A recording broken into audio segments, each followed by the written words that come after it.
زمانے بھر میں یہ قاعدہ ہے کہ جس کا کھانا اسی کا گانا۔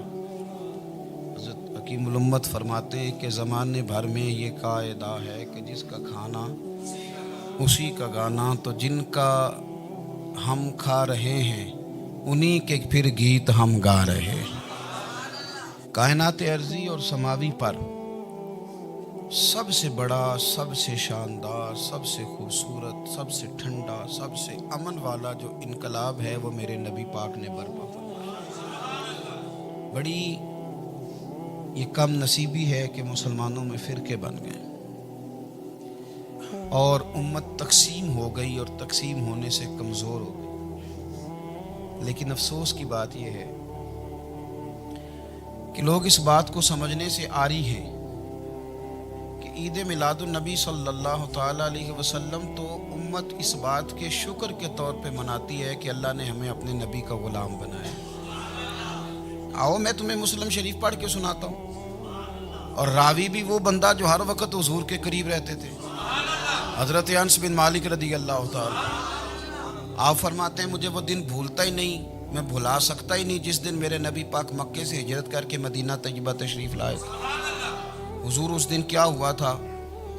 تو حضرت انس بن مالک فرماتے ہیں ساری بیبیاں چھتوں پہ چڑھ گئی، ساری عورتیں اپنے اپنے کام میں مصروف ہوتی ہیں، کوئی کسی وجہ سے چھت پہ چڑھ جائے تو چڑھ جائے، ساری کٹھی تب بھی چڑھتی ہیں جب گلی میں کچھ اور ہو، جب کوئی انوکھی بات ہو۔ ساری بیبیاں چھتوں پہ چڑھ گئیں، بچے درختوں کے ساتھ چمٹ گئے، اور فرماتے ہیں کہ 70 کے قریب لوگ حضور کی سواری کے آگے تھے اور باقی سینکڑوں کی تعداد سے سواری کے پیچھے تھے، اور فرماتے ہیں یہ الگ منظر تھا۔ اور یہ مسلم شریف میں نعرہ موجود ہے، مسلم شریف میں یہ صحیح مسلم میں موجود ہے کہ جب حضور مدینے آ رہے تھے تو مدینے والے نعرہ لگاتے تھے یا محمدہ یا رسول اللہ، اور چلتے ہوئے لگا رہے تھے یا محمدہ یا رسول اللہ کا وہ نعرہ لگا رہے تھے۔ اور پھر حضرت انس بن مالک فرماتے ہیں یہ دو منظر یہ تھے، ایک تیسرا منظر بھی تھا۔ مدینہ شریف کے اندر کچھ قبیلے تھے، آج بھی ایسا ہونا نہیں چاہیے، یہ اسلام نہ صرف اس کو ناپسند کرتا ہے بلکہ اس کی تردید کرتا ہے۔ چھوٹی برادری بڑی برادری آج بھی تقسیم ہے، نہیں ہونی چاہیے۔ عرب کے اندر بھی تقسیم تھی، کچھ قبیلوں کو چھوٹا جانتے تھے، کچھ کو بڑا جانتے تھے۔ ایک قبیلہ تھا بڑا قبیلہ، بنو نجار کا، چودھریوں کا قبیلہ، سیٹھوں نوابوں کا قبیلہ، بڑے لوگوں کا قبیلہ۔ اس قبیلے کی بیٹیاں ایک کونے میں دف لے کے بیٹھ گئی۔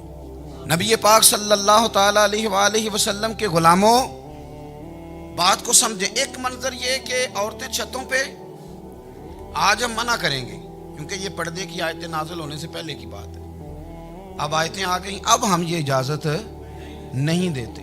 عورتیں چھتوں پہ چڑھ گئیں، مرد گلیوں میں نعرے لگانے لگے، اور بنو نجار قبیلے کی بیٹیاں، چھوٹی بچیاں وہ ایک کونے میں دف لے کے بیٹھ گئیں اور وہ پڑھنے لگیں طلع البدر علیہ۔ اب تو میلاد غریبوں میں رہ گیا ہے، ہمارے یہاں فیشن ہو گیا ہے، جب حالات خراب ہوتے ہیں تو لوگ برکت کے لیے میلاد کراتے ہیں، اور جب امیر ہو جاتے ہیں پھر انہیں میلاد کے جائز ہونے کی دلیل ہی کوئی نہیں ملتی، پھر وہ یہ فیشن ہے۔ بندہ تھوڑا سا پڑھ جائے نا دو چار چیزیں تو ہر چیز کو غلط کہنا اس کی طبیعت ہوتی، پھر یہ فیشن ہے کہ میری سوسائٹی نہیں ہو گئی، کتابیں نہیں ہو گئیں، فرنیچر نیا ہو گیا، دوست نئے ہو گئے، تو مذہب وہی پرانا۔ اوئے ہوئے کوئی ترقی کرنی چاہیے، پھر وہ ترقی کرتے ہیں بیچارے، اور جن کی پیچھے 10 نسلیں اور 50 نسلیں میلاد مناتی آ رہی ہیں، اتنی دلیل کوئی نہیں ملی، سبحان اللہ۔ جن کی دادی وضو کر کے کھیر پکاتی تھی 11ویں کی، جب امیر ہو جاتے ہیں تو انہیں 11ویں پکانے کی دلیل ہی نہیں ملتی۔ اب آپ امیر ہو گئے میرے بھائی، آپ کا فیشن ہے، یہ طبیعت کا حصہ ہے۔ آپ چاہتے ہیں کہ میں وہ کام کروں جو درویش لوگ، سادے لوگ نہیں کرتے۔ تم اپنے معاملات کو بچانے کے لیے نعرے لگاؤ تو تمہارے پاس ساری دلیلیں ہیں، لیکن یہ تمہارا نصیبہ ہے کہ تم جھوٹوں کے نعرے لگاتے ہو، لیکن یہ غریبوں کا نصیبہ ہے کہ میلاد والے رسول کا نعرہ لگا، یہ غریب کا حصہ ہے۔ لیکن وہ بنو نجار کی بچیاں غریب نہیں، امیر گھرانے سے تھیں۔ انہوں نے جو بات کی اس کو حفیظ جلندری نے لکھا۔ مرحوم کہنے لگے کہ وہ ننھی بچیاں، چھوٹی بچیاں تھیں، کہتے وہ ننھی بچیاں وہاں بیٹھ کر دف بجاتی تھیں اور رسول پاک کی جانب اشارے کر کے گاتی تھیں، اور لوگوں سے کہتی تھیں کہ یہ کو ہمارا پیشہ نہیں دف بجانا، ہم تو چودھریوں کی بیٹیاں ہیں، ہم تو بڑے خاندان سے ہیں۔ وہ ننھی بچیاں جو بیٹھ کر وہاں دف بجاتی تھیں، رسول پاک کی جانب اشارے کر کے گاتی تھیں اور کہتی تھی ہم ہیں بچیاں نجار کے عالی گھرانے کی، خوشی ہے آمنہ کے لال کے تشریف لانے، ہمیں بڑی خوشی ہے آمنہ کے لال کے، خوشی ہے آمنہ کے لال کے، خوشی ہے آمنہ کے لال کے، ہمیں خوشی ہے آمنہ کے لال کے تشریف، خوشی ہے بس آمنہ کے لال کے تشریف۔ نبی پاک صلی اللہ تعالیٰ علیہ وآلہ وسلم سے امت کا جذباتی رشتہ ہے۔ یہ پہلے دن سے ہی ابو جہل کب منع کرتا تھا کسی مسلمان کو کہ خانہ کعبہ میں نماز نہ پڑھو، کہتا پڑھو۔ حضرت صہیب ابن سنان رومی سے اس نے کہا کہ آپ اپنے طریقے کے مطابق، مسلمانوں کے طریقے کے مطابق کعبے کے اندر نماز پڑھیں، جو مرضی کریں۔ روکتے تو وہ نبی پاک کے قریب جانے سے تھے، وہ منڈیوں میں بیٹھ جاتے تھے، حضور کے قریب نہ جانا، حضور کے قریب نہ جانا، حضور کے قریب نہ جانا۔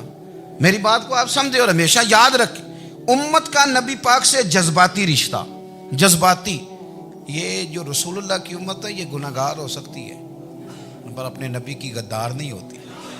میں آپ کو صحیح کہہ رہا ہوں، میرے کلین شیو نوجوان کے کان میں آپ جا کے کہیں نبی پاک، چاہے اس نے نماز نہ پڑھی ہو، چاہے اس نے داڑھی نہ رکھی ہو، آپ حضور کا نام لیں اس کے رونگٹے کھڑے ہو جاتے ہیں، اس کی طبیعت، اس کا دل دھک دھک کرتا ہے، اس کی ایک ایک روح سے محمد محمد کی آوازیں نکلتی۔ یہ فیض ہے رسول پاک کا اور یہ کرم ہے اللہ کا اس امت کے ساتھ۔ امیر ملت پیر جماعت علی شاہ صاحب محدث علی پوری فرماتے ہیں ایک جگہ ہندوؤں کا جلسہ تھا، ہندو پنڈت تقریر کر رہا تھا، اس نے نبی پاک صلی اللہ علیہ وسلم کی شان میں معاذ اللہ کو بے ادبی کر دی۔ مسلمان تھے ہی نہیں، ایک مسلمان تھا، وہ ملنگ نہیں ہوتے دوری ڈنڈے والے، اس کے پر رنگین ڈنڈا تھا، وہ کہیں دور بیٹھا تھا، تو اس نے سن لی اسپیکر چل رہا تھا، تو وہ ڈنڈا لے کے تو سٹیج پہ چڑھ آیا۔ وہ کہتا ہے میں نے پنڈت کے سر میں مارا ایک ہی ہے پر مارا ذرا صحیح کر کے، وہ ڈھیر ہو گیا، لوگوں نے گرفتار کر لیا، جیل میں چلا گیا۔ پیر صاحب کہتے ہیں میں ملنے گیا، بندے کو بسم اللہ بھی سیدھی نہیں پڑھنی آتی، سورۃ اخلاص بھی ٹھیک نہیں آتی، اسے ربنا آتینا دعا نہیں کر سکتا، ملنگ ہے۔ میں ملنے گیا اور میں نے کہا یار نہ تو نماز پڑھے، نہ داڑھی رکھے، نہ تو مسجد جائے، پر تو نے کمال کر دی۔ تو کہتے ہیں پیر صاحب چھم چھم رویا اور پنجابی میں کہنے لگا پیر صاحب میں گناہگار ہاں پر اپنے نبی دا غدار تے نہیں نا۔ یہ گناہگار اور غدار میں فرق ہوتا ہے، میں گناہگار ہوں پر یہ تو نہیں نا کسی کی ضرورت کہ میرے سامنے میرے نبی کے بارے میں بات کر جائے اور ساڈی اچھی تے سچی سرکار نو گل کر جائے۔ یہ بات آپ سمجھیں، دشمن احمد پہ شدت کیجئے، ملحدوں سے کیا مروت کیجئے، شرک ٹھہرے جس میں تعظیم رسول، اس برے مذہب پہ لعنت کیجئے، اور مثل فارض زلزلے ہوں نجد میں ذکر آیات ولادت کیجئے، اور یا رسول اللہ کی کثرت کیجئے۔ نبی پاک کا پیار امت کے لیے سرمایہ حیات ہے۔ رسول پاک کے ساتھ امت کا والہانہ رشتہ ہے۔ نبی پاک کے ساتھ والے حضرت خبیب کو گرفتار کر لیا مکے والوں نے، اس وقت غربت تھی اسلام پر، مکے میں سارے لوگ کٹھے ہو گئے اور چوک میں پھانسی دینے لگے حضرت خبیب کو۔ کہنا آسان ہے، کرنا بڑا مشکل ہے۔ بندہ جیل میں الجھ جائے تو میں نے بڑے بڑے سیانے لوگ معافیاں مانگتے دیکھے، بڑے بڑے لوگ کہتے دیکھے ہیں کہ یہ کام بڑا، قید تنہائی بذات خود ایک مصیبت ہے۔ آپ کو اکیلا رہنا پڑ جائے نا، یہ لاک ڈاؤن ہوا ہے تو لوگ نفسیاتی مریض بن گئے، اکیلے رہنا، تنہا رہنا کوئی چھوٹا کام ہے۔ حضرت خبیب اکیلے اور مکے کا دور اور چاروں جانب کافر، اور چوک میں جب پھانسی پہ لٹکایا جانے لگا تو ابو سفیان بولے اور بول کے کہنے لگے یار بندہ کوئی کام کر کے بڑا پچھتاتا بھی ہے کہ یار نتیجہ کیا نکلا، تو معاذ اللہ آپ کا بھی نتیجہ تو پھانسی ہے، تو آپ کا کیا خیال ہے؟ یہ آپ یقین کریں کہ لوگ صحیح صحیح ساتھ چلتے ہیں، تھوڑی سی دشواری اٹھانی پڑ جائے تو کہتے ہیں میں گاڑی ٹھیک تھا، پر انہی پتھروں پہ چل کے اگر آ سکو تو آؤ۔ میرے گھر کے راستے میں کوئی کہکشاں نہیں ہے، لوگ نا میٹھا میٹھا کھانا چاہتے ہیں، تھوڑا کڑوا آ جائے تو مصیبت بن جاتی ہے۔ کہتے ہیں سارے فلانے سے پیار کریں گے تو میں کروں گا، سارے مخالفت بھی کریں گے تو ہم انشاءاللہ پیار ہی کریں گے۔ یہ کیا بات ہوئی کہ ہم زمانے کا رنگ دیکھ کے چلیں گے؟ اب بعض لوگ پچھتا رہے ہوتے ہیں، حضرت خبیب سے کہا، ابو سفیان نے ابھی کلمہ نہیں پڑھتے تھے، کہنے لگے تو اس وقت پھانسی پہ لٹک رہا ہے اور تیرے نبی مدینے میں اور آرام میں، اور ان کے صحابہ آرام میں، اہل بیت گھر میں، تیرے ذہن میں اگر اس وقت یہ بات ہو کہ اس وقت تیری جگہ پہ وہ ہوتے معاذ اللہ، تو پھر کیا ہوتا؟ مجمع غیروں کا، علاقہ غیروں کا، یہ ٹائم آیا تھا اب نعرہ رسالت لگانے کا، اب ٹائم آیا حضرت خبیب نے نعرہ رسالت لگانا ہے، پر لگانا کس طرح ہے کہ کافر یاد رکھیں۔ حضرت خبیب سے کہنے لگے اگر تیری جگہ حضور ہوتے تو پھر تیرا کیا خیال ہے معاذ اللہ؟ تو حضرت خبیب کہنے لگے تم ابھی بھی نہیں سمجھے؟ ٹھیک ہے میں مکے میں اکیلا ہوں، سارے لوگ مدینے میں ہیں، پر میں پچھتا نہیں رہا، میں تو فخر کر رہا ہوں، میں فخر کر رہا ہوں اس لیے کہ چوری کر کے جان نہیں دے رہا، مدینے والے کی عزت پہ جان دے رہا ہوں، میں فخر کر رہا ہوں۔ فرمایا سن، تو کہتا ہے تیری جگہ حضور ہوتے اور تم انہیں یہاں معاذ اللہ پھانسی پہ لٹکاتے۔ فرمایا سن، میں تو یہ بھی پسند نہیں کرتا کہ میں گھر میں بیٹھا ہوں اور میرے نبی کو ہلکا سا کانٹا بھی چبھ جائے، ہمارا اپنے نبی سے محبت کا رشتہ ہے، ایک کانٹا بھی حضور کے قدم مبارک میں چبھے ہمیں برداشت۔ مجمع ان کا تھا، نعرے لگ رہے تھے، ہم نے مسلمان پکڑ لیا، لیکن حضرت خبیب نے اکیلے، اللہ کرے آپ کو میری بات کی سمجھ آئے، اللہ کرے آپ کو سمجھ آئے، اکیلے جب پھانسی کے تختے کے قریب نعرہ لگایا نا کہ میں تو کانٹا بھی نہیں چبھنے دوں گا اپنے نبی کو، اب سارے ہار گئے۔ اب اس ایک جملے نے نا ان کو شکست خوردہ کر دیا، اب بول کچھ نہیں سکتے تھے، گردنیں جھک گئیں، اور جب سناٹا چھایا تو ابو سفیان ساتھ والے سے کہنے لگا باقی ساری باتیں اپنی جگہ پر ہیں، پر اصحاب محمد سے پیار تو بڑا ہی کرتے ہیں نا، اور وہ کچا رنگ للاری والا جیڑا چڑھ دا تے لیندا رہندا، اے عشق تیرے دا رنگ محمد چڑھ جائے پھر نہیں لیندا۔ کہا یار پیار تو یہ کرتے ہیں نا، اس میں کچھ شک والی بات، اس پیار سے کافر ڈرتا ہے۔ نبی پاک کے ساتھ جذباتی وابستگی، حضور کے ساتھ غلاموں کا جذباتی رشتہ، اور نبی پاک صلی اللہ تعالی علیہ وسلم کی آمد پر تشکر کے جذبات۔ امام رازی نے لکھا ہے کہ حضرت موسیٰ کلیم اللہ علیہ السلام نے تورات کی تختیوں کے اندر ایک امت کا ذکر پڑھا کہ جو امت گناہ کا ارادہ کرے گی تو گناہ لکھا نہیں جائے گا جب تک کر نہ لے، اور نیکی کا ارادہ کرے گی تو رب ان کی نیکی لکھ دے گا، اور جب وہ کر لے گی تو اللہ 10 گنا اجر عطا کرے گا، اور وہ ایسی امت ہوگی کہ جن کے چہرے قیامت کے دن نور کی طرح چمکیں گے، اور وہ امت ہوگی جن کی اللہ تعالیٰ زمین ساری پاک فرما دے گا، جہاں نماز پڑھیں گے نماز ہو جائے گی۔ یہ تذکرے پڑھ کے تو حضرت موسیٰ کلیم عرض کرنے لگے اللہ یہ امت میری بنا دے، تو رب کریم نے فرمایا کہ موسیٰ نہیں، یہ تو میرے محبوب کی امت ہے، فرمایا یہ تو میرے نبی پاک کی امت، حضور کی امت۔ اللہ اکبر۔ حضرت موسیٰ معمولی آدمی نہیں، وہ جلیل القدر پیغمبر ہیں جن کا قرآن کے ہر سپارے میں تذکرہ ہے، کہیں واضح طور پہ کہیں اشارتاً، ہر پارے میں۔ اور حضرت موسیٰ اللہ کے وہ نبی ہیں جو رب سے ڈائریکٹ باتیں کریں کوہ طور۔ کہا اے موسیٰ یہ امت تو میرے نبی کی ہے، تو حضرت موسیٰ علیہ السلام عرض کرتے ہیں، امام رازی نے لکھا ہے، کہتے ہیں اے اللہ پھر مجھے اپنی نبی کی امت میں شامل کر۔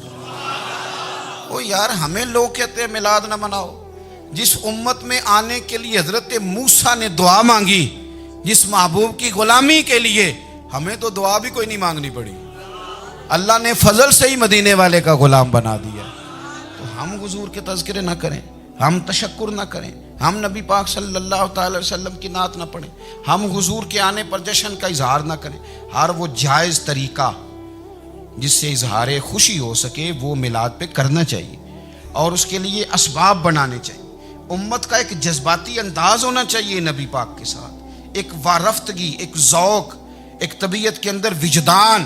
نعرہ مطلب اس طرح نہ ہو کہ بس چل رہا ہے کام، میں نہیں ہوں قائل، میں کہتا ہوں پہلے تو کوئی لگائے نا، اور پھر نعرہ جب لگتا تھا نا تو مسلمانوں کے یہاں نعرہ لگتا تھا تو بڑے بڑے لوگ کانپ جاتے تھے۔ صوفیاء نے لکھا ہے کہ حضرت عمر نے جب کلمہ پڑھا نا تو 39 بندے کلمہ پڑھتے تھے، تو نبی پاک نے رات کو دعا مانگی، اے اللہ عمر کو مسلمان کر کے اسلام کو عزت دے۔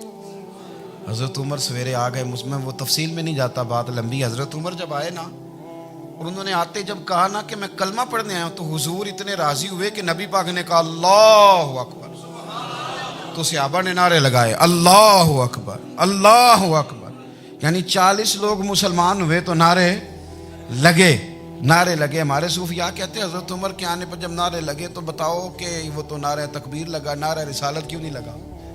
تو کہتے ہیں گویا ہمیں حضور نے یہ سمجھایا ہے، حضور کے اشاروں نے سمجھایا ہے کہ میں اب اپنے نعرے خود تو نہیں نہ لگاؤں گا، میں نے تو اللہ اکبر کہہ دیا، عمر آ گیا ہے میرے نعرے لگاتا رہے گا، نعرے لگیں گے۔ حضرت عمر نے پہلے دن ہی کہا کہ حضور آپ سچے رسول ہیں تو چھپ چھپ کے نماز کیوں پڑھیں؟ شروع ہو گئے نعرے، حضور آپ سچے ہیں تو چھپ چھپ کے نماز کا کیا معنی ہو؟ تو حضور نے فرمایا تیرا کیا ارادہ؟ عرض کی حضور سارے نہیں، ایک میں ایک امیر حمزہ، ایک لائن کے آگے وہ لگ جائے، ایک کے آگے میں لگ جاؤں، اور باقی مسلمان جتنے ہیں کل 40 تھے، پیچھے 18 19 بچیں گے، تو ایک لائن میں وہ ہو جائیں، ایک میں آگے ایک میں امیر حمزہ ہو، ایک میں ہوں، تو دیکھ لیتے ہیں یہ ہمیں نماز کیسے نہیں پڑھنے دیتے۔ ہاں دیکھ لیتے ہیں، آئے نا میدان میں، ادھر آ ستمگر ہنر آزمائیں تو تیر آزما ہم جگر آزمائیں، اور غلامان محمد جان دینے سے نہیں ڈرتے، یہ سر کٹ جائے یہاں رہ جائے کچھ پرواہ نہیں کرتے۔ فرمایا بھی پتہ چل جاتا ہے نا، ایک لائن میں حضرت امیر حمزہ ہو گئے، ایک میں حضرت عمر ہو گئے۔ پہلے یہ مارتے تھے جو حرم شریف میں مسلمانوں کے طریقے پہ نماز پڑھتا تھا، یہ جلوسوں کی بڑی برکت ہے، اندر بیٹھے رہے نا چپ کر کے، نکل جائیں تو پتہ کچھ بھی نہیں چلتا۔ جب نکلتے ہیں نا لوگ کہتے ہیں جلوس کیا معنی ہے، تو میں بتاتا ہوں نا جلوس کا معنی کیا ہے۔ حضرت عمر نے باہر نکلے 2 لائنوں کا جلوس، لمبا بھی کوئی نہیں، بندے بھی 40، اور جناب فاروق اعظم باہر نکلے تو عمر کا نعرہ، عمر کا، حضرت عمر نے یوں کر کے آستینیں بازو کی چڑھا لیں، اور اپنے گلے میں جو ان کے رومال تھا نا اس کو یوں سینے پہ باندھا، اور اس ہاتھ میں تلوار تھی تو یوں کر کے باہر لہرائی، کہنے لگے او مکے کے کافرو ادھر آؤ میرے سامنے، جس نے اپنی بیوی بیوہ کرانی ہو، جس نے بچے یتیم کرانے ہوں، وہ آئے میدان میں، مصطفیٰ کے غلام آج سڑکوں پہ نکل آئے میدان میں ہمارے سامنے ہمارا مقابلہ کرے، آئے نا میدان میں، ہم نکلے ہیں، اب ہم یہاں کعبے میں اعلانیہ نماز پڑھیں گے، ہم پڑھیں گے، طاقت ہے تو آؤ نا ہمارا مقابلہ کرو، آؤ۔ کفر بذات خود بہت بڑا جھوٹ ہے، اور جھوٹ کے پیر، بس 2 بندے نکلے تلواریں لے کے آگے، تو پھر حضرت عمر نے اعلانیہ نماز پڑھوائی خانہ کعبہ۔ تو میرے بھائی رسول اللہ صلی اللہ علیہ وسلم کے غلام تو جب نعرہ لگاتے تھے تو ہو ہی کمال جاتا تھا۔ پھر بریلی کے امام بولے، کہنے لگے پیش حق مجدہ شفاعت کا سناتے جائیں، حضور قیامت کے دن آگے نا ہمارے آگے خوشخبری دیں گے، کہیں گے تم فکر نہ کرو، آ جاؤ میں تمہیں بخشواتا ہوں، میں تمہاری سفارش، آ جاؤ پیچھے۔ حضور نہ پیش حق مجدہ شفاعت کا سناتے جائیں گے۔ یقین کریں بریلی کے امام کو بھی بڑا ہی رنگ آتا ہے بیان کرنے کا، کہنے لگے آپ روتے جائیں گے، اللہ کو منانا نا حضور نے، کہتے ہیں پیش حق مجدہ شفاعت کا سناتے جائیں گے، آپ روتے جائیں گے پر ہم کو ہنساتے جائیں گے، باغ جنت میں محمد مسکراتے جائیں گے، پھول رحمت کے گریں گے ہم اٹھاتے جائیں گے، اور حشر میں ہوگا ہمارا داخلہ اس شان سے ہم یا رسول اللہ کا نعرہ لگاتے جائیں، ہم یا رسول اللہ کا نعرہ۔ امام راضی کہتے ہیں حضور نے ایک رکا پکڑا چھوٹا سا، ایک بندے کو لوگ دوزخ میں لے کے جا رہے ہیں۔ اچھا مجھے ایک بات بتاؤ، فیصلہ پہلے ہو گیا ہے، اللہ کے سامنے ہوا ہے، اور فیصلہ ہو گیا اور طے ہو گیا کہ دوزخ میں جانا ہے، وہ قریب پہنچ گئے دوزخ کے، تو حضور نے دیکھ لیا، اور بتایا کس نے؟ حضرت آدم نے۔ حضرت آدم کہنے لگے حضور وہ آپ کے غلام کو دوزخ میں لے جا رہے ہیں۔ نبی پاک آگے گئے، کیا پڑھتے ہیں ہمارے بھائی؟ حضور نے مجھے ان سے چھڑا کے چھوڑ دیا۔ نبی پاک صلی اللہ علیہ وسلم آگے گئے، فرمایا ادھر آؤ، کہاں لے کے جا رہے ہو؟ اللہ کے سامنے فیصلہ ہوا ہے نا، فرشتوں نے کیا ہے نا، فرشتے کو کسی سے بددیانتی تو نہیں نہ کرتے، فرشتوں نے جو کیا ٹھیک کیا ہے نا، کیوں لے کے جا رہے ہو؟ سونے گناہ زیادہ ہیں، نیکیاں تھوڑی ہیں، فرمایا میرے سامنے تولو۔ کسی فرشتے نے نہیں کہا کہ سونے معاذ اللہ ہم کو بے ایمان ہے، ہماری کوئی سے زد چل ساڈا کو بننا سان جائے دے نال، بھائی میرا مطلب ہے صحیح تولا ہے، فیصلہ ہے، فرمایا دوبارہ تولو۔ گویا رب بھی فرماتا ہے جیسے میرا محبوب کہتا ہے ویسے ہی کر، او کوئی نہیں دوبارہ تول لو، کوئی حرج نہیں، تولو نہ دوبارہ۔ فرشتے دوبارہ آئیں گے، انہوں نے دوبارہ تولا، ایک پلڑے میں نیکیاں ایک پلڑے میں گناہ۔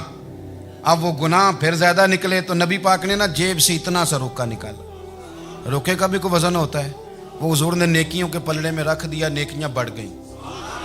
فرشتے بھی چپ کر گئے. چلو بھائی جنت میں. میری طرح کا تھا نا پتہ سارا ہے سردار نو کی تھی, پتہ تو تھا نا اسے من آنم کے من دانم, تو سیدھا حضور کے قدموں سے جا لگا. کہنے لگا سونیا میں تو ساری زندگی گناہ کرتا رہا, یہ کون سی نیکی ہے؟ تو حضور فرمانے لگے چپ کر, جنت کا دروازہ کھول گیا, تو جا جنت میں. حضور رکے میں کیا ہے؟ فرمایا تو نے ایک دن درود و سلام نہیں پڑھا تھا, میں نے تیرا سنبھال کے رکھا ہوا تیرا درود شریف, وہ نعرے رسالت بھی تو نے لگائے تھے, وہ تو کھول کے میرے تذکرے میں نے تیرا سنبھال لیا. دوزخ میں تو کیا میرا سایہ نہ جائے, کیونکہ رسول پاک سے دیکھا نہ جائے. میرے رسول پاک سر. اور میری بات سنو, میں بھی آپ کو کھانا نہیں کھلاتا, لنگر میرے سنگی کھلاتے ہیں, میرے دوست آپ کو کھانا پیش کرتے ہیں. ہر جگہ آپ جاتے ہیں تو وہاں کچھ لوگوں کی ڈیوٹی ہوتی ہے, لیکن ترمذی شریف سیاستہ کی حدیث ہے. حضرت انس نے پوچھا تھا حضور قیامت میں کہاں ملیں گے؟ فرمایا حوض کوثر پہ. حضور وہاں انس پانی پلائیں گے کہ بلال پلائیں گے کہ سہیب پلائیں گے؟ فرمایا نہیں, امت پیاسی آئے گی تو میں اپنے دست مبارک سے پانی پلاؤں. حضور وہاں نہ ملے تو فرمایا پل صراط پہ آنا, امت گزرے گی تو میں رب سلیم کی دعائیں کروں گا. تو اعلیٰ حضرت فرماتے ہیں جب حضور دعا کر رہے ہیں تو ڈرنے کی ضرورت کیا ہے؟ خدا کی رضا چاہتے ہیں دو عالم, خدا چاہتا ہے رضائے محمد, رضا اب پل سے وجد کرتے گزری کہ ہے رب سلم دعائے محمد صلی اللہ ہو. تو حضور وہاں ملاقات نہ ہوئی تو پھر اس حدیث کو بھی یہ حدیث مضبوط کر دے گی. حضور فرمانے لگے پھر میزان عمل پہ آ جانا, امت کے عمل تول رہے ہوں گے اور میں کامیابی کی دعائیں مانگ رہا ہوں گا. تو جس کے لیے حضور دعا مانگیں گے ناکام ہوگا, ناکام ہوگا. اپنے بچوں کو حضور کی محبت سکھائیں, نبی پاک صلی اللہ علیہ وسلم کی غلامی کریں. آپ کا رشتہ نبی پاک کے ساتھ مضبوط ہونا چاہیے, آپ کے تعلقات حضور کے ساتھ مضبوط ہونے چاہیے. اور آپ نے دائیں بائیں نہیں دیکھنا کہ پراپوگنڈا کیا ہے, لوگ کیا کہہ رہے ہیں. لوگوں کو دیکھ کے جو لوگ رستہ بناتے ہیں وہ پیچھے رہ جاتے ہیں. آپ نے یہ دیکھنا ہے کہ میرا حضور سے نسبت کا تعلق مضبوط ہے. کوئی کدھر جا رہا ہے اس سے ہمیں کوئی تعلق. اس وقت عالمی حالات کیا ہیں, قومی حالات کیا ہیں, معاشی حالات کیا ہیں, جرنلسٹ کیا کہہ رہے ہیں فلانے کے, ہمیں اس سے غرض نہیں ہے. ہمیں تو اتنا پتہ ہے کہ ہم نے اپنے نبی کو راضی کرنا ہے. تو اس لیے خوبصورت محافل کا ذکر کریں, خوبصورت درود شریف پڑھیں.